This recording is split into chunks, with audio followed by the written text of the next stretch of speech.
इससे पहले मैं एक दो शब्द कहूँगा इसके साथ में।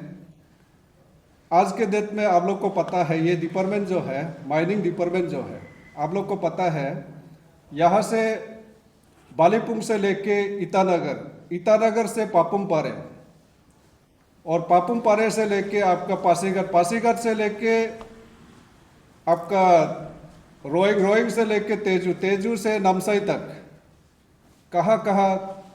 डिपार्टमेंट जो है अनऑथोराइज में वर्क कर रहा है,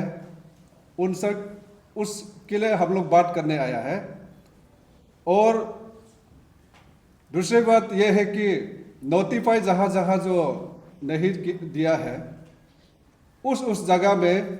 किस तरह काम कर रहा है और कैसा करके गुंडागर्दी करके, जैसा आपका डिपार्टमेंट के अंदर में जो इस डिपार्टमेंट का जो अथॉरिटी है, डायरेक्टर होता है, इन लोग किस किस तरह से काम करवा रहा है,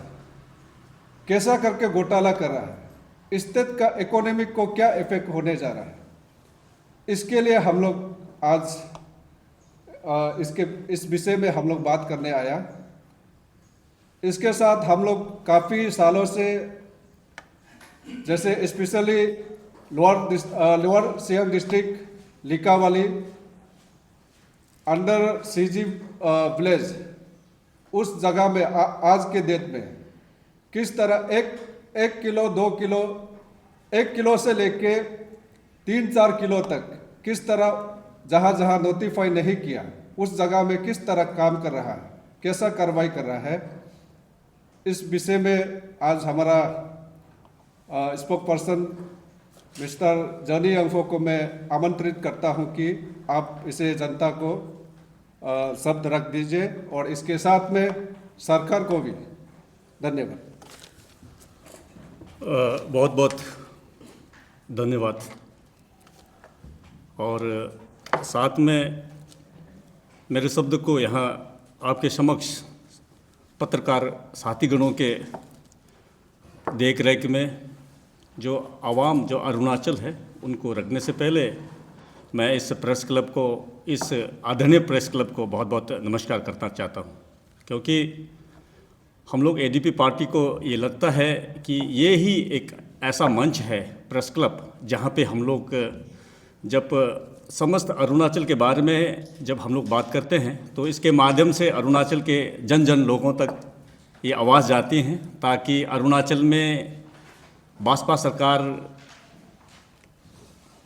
कैसे कैसे कार्य में लीन है, कैसे कार्य को प्रगति दे रहे हैं, डेवलपमेंट किस प्रकार से कर रहे हैं,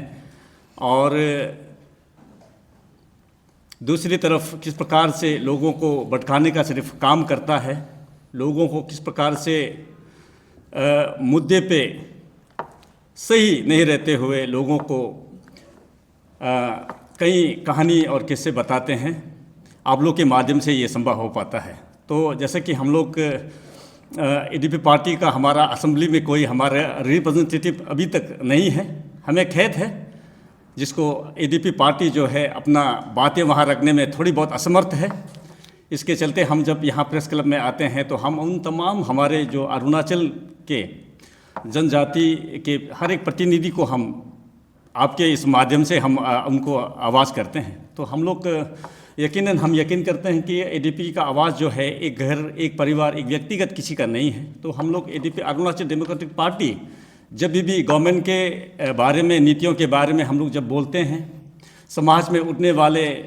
कई प्रकार के गतिविधियों को हम लोग जब बात करते हैं, तो यही एक आपका एक माध्यम है प्रेस क्लब। फिर मैं पुनः उनका बहुत बहुत धन्यवाद करना चाहता हूं। और इसमें कार्यरत आज जो भी बहुत ही बड़ी तादाद में आप प्रेस कर्मी साथीगण आए हैं, मैं आपको भी सलाम पेश कर रहा हूं। तो जैसे कि हमारा किपा नातुंग साहब ने जिस प्रकार जो मुद्दा अरुणाचल को बताने उनके साथ मैं यहाँ आया हूँ, तो ये माइनिंग जो हो रही हैं लोअर सियांग, विशेष करके लिकाबाली क्षेत्र में, ये बहुत ही दिनों से हम इसके बारे में हम लोग आमदो के कई बार हमने वहाँ अपना बातें हमने वहाँ शेयर किया। कई दफ़ा हम डिस्ट्रिक्ट मजिस्ट्रेट से हमने मुलाकात किया, लेकिन अभी तक उनसे कोई प्रतिक्रिया इस समय तक आया नहीं है। तो हम देख रहे हैं कि अरुणाचल में जो खनिज पदार्थ जो है, जो हमारा पेमा खांडू साहब कहते हैं, हमारा अरुणाचल प्रदेश जो है बहुत ही क्षमताओं से लबालब है। जिस प्रकार से वे बताते हैं अरुणाचल में हर प्रकार के वो, जैसे कि मिसाल के तौर पर वे हमेशा कहते हैं कि हाइड्रो पावर जिस प्रकार से उनका निर्माण हो रही है और निर्माण होने की कगार में है, जिस प्रकार बताते हैं। और साथ में ये बताते हैं कि हमारे अरुणाचल में कई ऐसे खासियत है जिनको हमको देश में और विदेश में हमको इसको नुमाइश करना होगा। लेकिन हम जब यहाँ आकर देखते हैं, जब हम लिकाबाली क्षेत्र में हम जाते हैं तो हम देखते हैं पहाड़, इतने बड़ी तादाद में पहाड़ों को वहाँ कटाई हो रही है। हम ये पूछना चाहते हैं सरकार से कि ये जो कटाई जो हो रही है, जिस प्रकार से बड़ी तादाद में क्रशर मशीन्स वहाँ बैठाई गई हैं, कई सैकड़ों गाड़ियों का डंपर बोल्डर से भरा हुआ, सैंड से भरा हुआ, जो दूसरे प्रदेश में सप्लाई हो रही हैं, खास करके असम के विभिन्न क्षेत्र में। हम देखते हैं असम के जो हाईवे का जो निर्माण हो रही हैं, इसमें ये बोल्डर बड़ी तादाद में वहाँ सप्लाई हो रही हैं। वहाँ का जो मिट्टी है लिकाबाली का, उनको बड़ी तादाद में वहाँ सप्लाई हो रही हैं। हम ये सरकार से हम पूछना चाह रहे हैं कि ये अवैध है या वैध है। जब हमने वहाँ ग्राउंड पे हम वहाँ हमारे सेक्रेटरी महोदय की अगुवाई में हम वहाँ ग्राउंड में गए थे, तो हमने वहाँ थोड़ी बहुत जानकारी हम लोगों से साझा किया। लोगों ने बताया कि इसका बारे में कोई मालूमात नहीं है। और आज तक जिस प्रकार से हम आमदों को हम निरंतर करते हुए हम उनको हम कागज़ साझा कर रहे हैं, हम उससे पूछना चाह रहे हैं क्या ये गवर्नमेंट इसको गवर्नमेंट की तरफ से इसको जो भी प्रक्रिया है इसको किया है करके हम लोग सवाल कर रहे हैं। लेकिन अभी तक कई बरस बीत गए, लेकिन इसका कोई वहाँ कोई जवाब दे नहीं है। तो हम पूछना चाहते हैं पेमा खांडू सरकार को कि इसका जवाब कौन देने वाला है। जैसे हम देख रहे हैं अरुणाचल में रेवेन्यू जो है जिस प्रकार से आनी चाहिए सरकार के पास, मुझे लगता है ये रेवेन्यू इस प्रकार से नहीं आ रहा है। पता चल रही है इस माइनिंग और जियोलॉजी के जो डिपार्टमेंट है उसका जो काम में सरकार के पास 20 से 30% सिर्फ रेवेन्यू आने की खबर हो रही है। तो ये नुकसान एक सरकार का ये करके नहीं है, तो ये सब लोगों अरुणाचल के लोगों के लिए ये बहुत ही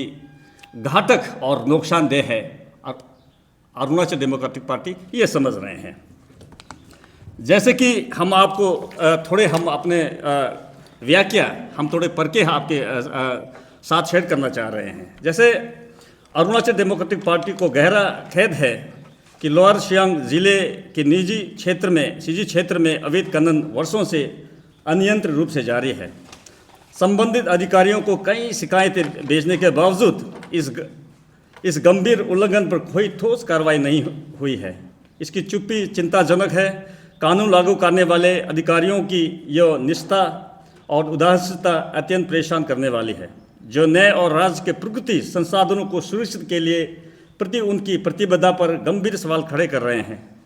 इस उदासीनता से अपराधियों को प्रोत्साहित किया है, जिससे दंड मुक्त होकर विनाशकारी गतिविधियों को जारी रखे हुए हैं, जिसमें पर्यावरण क्षति हो रही है और कानून का शासन कमज़ोर हो रही है। तो हम लोग जब देखते हैं जिस प्रकार से जो हमारा अरुणाचल का जिस प्रकार का जो सामग्री है, इस प्रकार से बिना रोक टोक में, बिना लगाम के, बिना कानून के प्रक्रिया को पार करते हुए ये हो रही हैं, तो इसका सवाल हम सीधा भाजपा सरकार जो अरुणाचल को चला रही हैं हम उससे पूछना चाहेंगे। जैसे कि अरुणाचल प्रदेश में प्रमुख और छोटे खनिज के प्रचुर भंडार है, जो राज्य के राज्यसभा का एक महत्वपूर्ण स्रोत है। हालांकि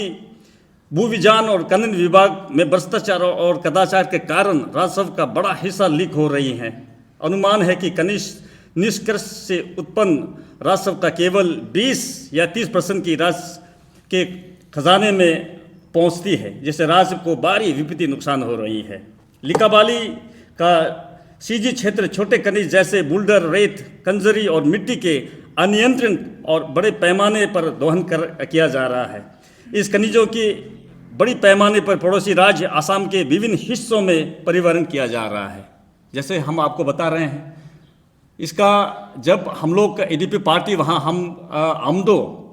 को हम सवाल करते हैं तो वहाँ से कोई जवाब नहीं आता। तो हम लोग आए दिन देखते हैं कई बड़ी मात्रा में,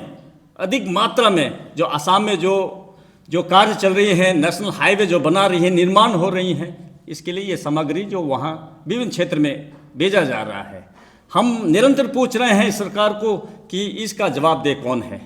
क्या ये वैध है, अवैध है, ये प्रश्न जरूर उठती है, क्योंकि अगर वैध है तो इसके बारे में हम लोगों को जानकारी हम लोग जब मांगे हैं हमको दिया नहीं जा रहा है। तो हम सरकार से पूछेंगे कि इसके लोग जो जिम्मेवारी है इसको आप क्या कहना चाहेंगे। और कुछ मेरे साथीगण जो हमारे अरुणाचल प्रदेश में साथीगण हैं, कभी कभार जब हम लोग इस प्रकार का जब प्रेस संबोधित करते हैं, हम अरुणाचल के बारे में हम बताते हैं तो कई लोगों को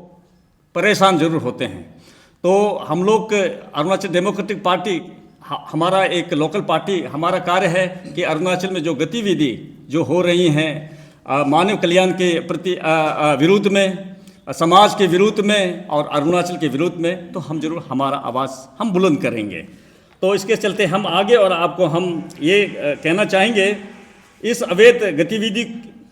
की क्षेत्र में स्थिति कई स्टोन क्रशर इकाइयों द्वारा और बढ़ाया दिया जा रहा है, जो कानून और नियामक ढांचे के खुलेआम अनदेखी करते हुए संचालित हो रही हैं। अधिकारियों की निष्क्रियता इस समस्या और गंभीर बना रही है, जिससे राज्य को भी भारी राजस्व हानि हो रही है, पर्यावरण को अपूरणीय क्षति पहुंच रही है और स्थानीय समुदाय पर प्रकृति प्रभाव पड़ रहा है। इस क्षेत्र में प्रकृति संसाधनों का अनियंत्रण दोहन न केवल राज्य के संसाधनों को समाप्त कर रहा है, बल्कि पारिस्थितिक संतुलन को भी खतरे में डाल रहा है और स्थानीय लोगों की आजीविका को संकट में डाल रहा है। यह स्थिति त्वरित और निर्णायक हस्तक्षेप तथा संख्या निर्णायक कार्रवाई की आवश्यकता को रेखांकित करती है। हाल ही में सीजी खनन क्षेत्र के दौरान हमारी टीम ने कुछ चौंकाने वाले तथ्य देखे, जिन्हें सावधानीपूर्वक दस्तावेज किया गया है और नीचे प्रस्तुत किया गया है। जैसे कि हम आपको बता रहे हैं, हमने वहाँ देखा तो हज़ारों डंपर पत्थरों को लादते हुए भारी भरकम रूप से वहाँ से अरुणाचल से असम की तरफ रवाना कर रहे हैं। तो हम ये डिस्ट्रिक्ट हम अथॉरिटी जो अथॉरिटी है उनसे भी हम ज़रूर सवाल करना चाहेंगे कि ये जो है आपके देख रेख में हो रहे हैं क्या, इसके लिए सही कार्य का वहाँ काम हुआ है क्या, ये अरुणाचल डेमोक्रेटिक पार्टी ये पूछ रहे हैं। इसके साथ हम और आगे बढ़ते हुए, इसके अलावा पहाड़ियों की अनियंत्रण और आसमान कटाई से भूभाग में अतिरिक्त आ गई हैं, जिसमें NH-13 अकांजन लिकाबाली वामो सड़क के कई हिस्से को नुकसान पहुंच रही है और यहाँ सार्वजनिक सुरक्षा और बुनियादी ढांचे के लिए खतरा बना हुआ है। खनन योजना की अनुपस्थिति ने असार्वजनिक तत्वों का क्षेत्र के प्रकृति संसाधनों को लूटने का अवसर दिया है। इसे पर्यावरण, स्थानीय समुदाय और सामग्री पारिस्थितिक तंत्र पर दरअसल प्रदूषणों की अनदेखी की जा रही है। जिस प्रकार से भारी भरकम जो प्रदूषण हो रही हैं, आप उस ग्रामीण क्षेत्र में जहां ये कटाई पहाड़ों को बड़ी तादाद में काटते हुए वहां के लोगों में जो हवा में जो दूषित हो रही हैं, लोगों का जीना हराम हो रही हैं, हम ये देख रहे हैं। भूविज्ञान और खनन विभाग ने स्थापित खनन नियमों को खुलेआम अनदेखी करते हुए कुछ क्षेत्रों को खनन के लिए अधिसूचित किया है, जबकि इस क्षेत्र को नियम अनुसार नीलामी के लिए प्रस्तुत नहीं किया गया। इस अभिनियमता को सहायक खनिज विकास अधिकारियों अमदो लिकाबाली ने और बढ़ा दिया है, जो आसाम से व्यक्तियों को खनन परमिट जारी कर रहे हैं, जिसे अरुणाचल प्रदेश स्थानीय समुदायों को इसके वैध आर्थिक अवसरों से वंचित किया जा रहा है। यह पक्षपातपूर्ण व्यवहार न केवल निष्पक्षता और समानता के सिद्धांतों का उल्लंघन करता है, बल्कि राज्य में पहले से भी गंभीर बेरोजगारी की समस्या को बढ़ा रही हैं। जैसे हम लोग अरुणाचल प्रदेश में हम लोग बार बार कहते हैं हमारा बेरोजगारी चरम सीमा पार करके हो रही हैं, लेकिन अगर हम अपने जगह में इस प्रकार का काम को हम करते हैं तो हमारा यहाँ युवाओं को मौका मिलना चाहिए। यहाँ में रोज़गार जो जब बढ़ेगी तो हमारा जो लोग बेरोज़गार युवा हैं उनको कार्य करने में, उनको कमाई में थोड़ा उनको सहयोग मिलेगा। लेकिन ऐसा नहीं करते हुए जितने भी कार्य है आसाम के लोगों को, दूसरे स्टेट के लोगों को जब आप देगा तो अरुणाचल कहलाने का हमें क्या हमका फ़ायदा है, ये हम पूछना चाह रहे हैं। इसके बाद इसका परिणाम यह है कि राज्य के प्रकृति संसाधनों का लाभ अन्य राज्यों के वैश्विक हितों को पहुंचा रही हैं, जबकि स्थानीय आबादी को हाशिया पर धकेले जा रहा है और इन्हें अपने क्षेत्र के आर्थिक विकास में भाग लेने का अवसर नहीं मिल रहा है। तो साथियों, मैं और थोड़े आगे बढ़ के मैं आपको बताता हूँ, यह स्थिति अस्वीकार्य है और इसमें तत्काल सदर्मात्मक कार्रवाई की आवश्यकता है ताकि राज्य के संसाधनों का उपयोग उनके लोगों के कल्याण और समृद्धि के लिए किया जाना चाहिए। जो हमारा जो अरुणाचल में जो भी है, जो काम होनी है, जो डेवलपमेंट होती है, हमारा लोगों के लिए होना चाहिए, ना कि दूसरों के लिए होना चाहिए। ये एडीपी पार्टी इसको हम लोग बिल्कुल इसको हम लोग बहुत ही ऊंची आवाज़ में इसको हम करना चाह रहे हैं। इसके साथ सीजी क्षेत्र में स्टोन क्रशर की संख्या में वृद्धि हुई है, जिसकी गहन जांच में यह पाया गया है कि वे स्टोन क्रशर नियमों का खुलेआम उल्लंघन करते हुए संचालित हो रहे हैं। ये इकाइयों मौजूद नियामक ढांचे की अनदेखी कर रही हैं, जिससे आसपास के समुदायों के लिए गंभीर पर्यावरण और स्वास्थ्य का जोखिम उत्पन्न हो रही हैं। जैसे हम आपको आगे बताया, जैसे कि आप क्रशर जब बिठा रहे हैं, पहाड़ों को काट रहे हैं, हो सकता है लैंडस्लाइड, गर्मियों के मौसम में लैंडस्लाइड होगा, वो पूरा का पूरा जो सड़क है वो डूब जाएगी। जो लोग वहाँ रहते हैं उनका जान माल पर जरूर ये खतरा है। ऐसा करके हम लोग देख रहे हैं। इसके साथ हम लोग आगे बढ़ेंगे और कहेंगे कि अरुणाचल प्रदेश की जनता को यह वेद अपेक्षा है कि उनकी सरकार राज्य के प्राकृतिक संसाधनों की सुरक्षा करेगी और इसे इस प्रकार का उपयोग में लाएगी सभी नागरिकों का कल्याण हो, समृद्धि सुनिश्चित हो। इस संदर्भ में हमें पूरी उम्मीद है श्री पेमा खांडू जी के नेतृत्व में अरुणाचल प्रदेश का यह सरकार मामले को उनकी गंभीरता के अनुसार त्वरित और निर्मक कार्रवाई के साथ संबोधित करेगी, जिससे जिम्मेदारी शासन के सिद्धांतों को बनाए रखा जा सके और लोगों की आकांक्षाओं का पूरा किया जा सके। तो हम लोग ये चाह रहे हैं कि हमारा पेमा खांडू साहब जो है, जिस प्रकार से सबके साथ सबके विकास जो नारा लगाते हैं, तो हम चाहेंगे कि जिस प्रकार का जो यहाँ पे काला धंधा गोरे लोग, जैसे हम एक एग्जाम्पल कहेंगे, ऐसे करते हैं, तो यहाँ में ना यहाँ में कायदा कानून का कोई पालन हुआ है, ना जिस प्रकार से ये काम को होनी चाहिए ऐसा दिख नहीं रहा।